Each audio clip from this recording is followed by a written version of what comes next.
Ma'am இப்ப நீங்க சொன்னதுல பிளாட்டினம், வைரம் இது எல்லாத்தையுமே அடகு வைக்க முடியாதுன்ற மாரி சொன்னீங்க. ஆனா நெறைய மக்கள் நான் அடகு வச்சிருக்கேன். எனக்கு அதுலருந்து ரிட்டர்ன்ஸும் வந்திருக்கு அப்டின்ற மாரி சொல்றாங்கல்ல மேம். இது என்னது மேம்? இது வந்து பார்த்தீங்கன்னா, கண்டிப்பா வந்து ஆர்பிஐ வந்து இதுக்கு எப்பவுமே அக்செப்டன்ஸ் ம். கிடையாது. ம். ஆர்பிஐ ரூல்ஸ் கைட்லைன்ஸ் பிரகாரம் ஒன்லி ம். கோல்டுக்கு மட்டும் தான் அந்த பிளெட்ஜிங் உடைய ம். கைட்லைன்ஸ் இருக்கே தவிர, பிளாட்டினம், கோல்டு ம். இதுக்கெல்லாம் எதுவுமே கிடையாது. ஸோ அப்டின்னாக்கா, இவங்க வந்து ரிஸ்க் எடுக்குறாங்கன்னு தான் அர்த்தம். அப்டின்னா ரிஸ்க் அப்டின்னாக்கா, இவங்க வீட்டு பக்கத்துல இருக்க ஒரு பான் புரோக்கர்ஸ், லோக்கல் மார்க்கெட்ல அவங்க குடுக்குறாங்க ஆ. அப்டின்னும்போது, அவங்களுக்கு மார்க்கெட் பிரைஸ விட 50% கம்மியா தான் அவங்களுக்கு குடுப்பாங்க ஃபர்ஸ்ட்டு. செகண்ட் வந்து ஹை இன்ட்ரெஸ்ட் எவ்ளோ இருக்குன்னா 24லருந்து 36% வந்து ஹை ஓ! இன்ட்ரெஸ்ட்ட பே பண்றாங்க. 3வது என்ன அவங்க ரிஸ்க் எடுக்குறாங்கன்னா, அவங்க குடுக்கக்கூடிய பொருளுக்கு ம். கரெக்ட்டான ப்ராப்பர் ரெசிப்ட்டோ, இல்லாட்டி வேற செக்யூரிட்டியோ எதுவுமே குடுக்க மாட்டாங்க. இவங்க என்ன நெனச்சுக்கிறாங்க, நமக்கு ஒரு எமர்ஜென்சி கிடைச்சா போதுன்னு இவங்க வச்சுட்டோம். நெனைக்கிறாங்க.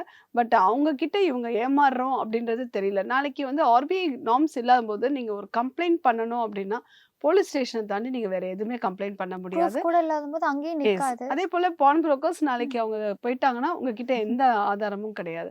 இதெல்லாம் தான் அந்த ஹை ரிஸ்க்ல தான் மக்கள் பண்ணிட்டு இருக்காங்களே தவிர, ஒரு கைட்லைன்ஸ்ல ம். இருக்கா அப்டின்னா கண்டிப்பா கிடையாது.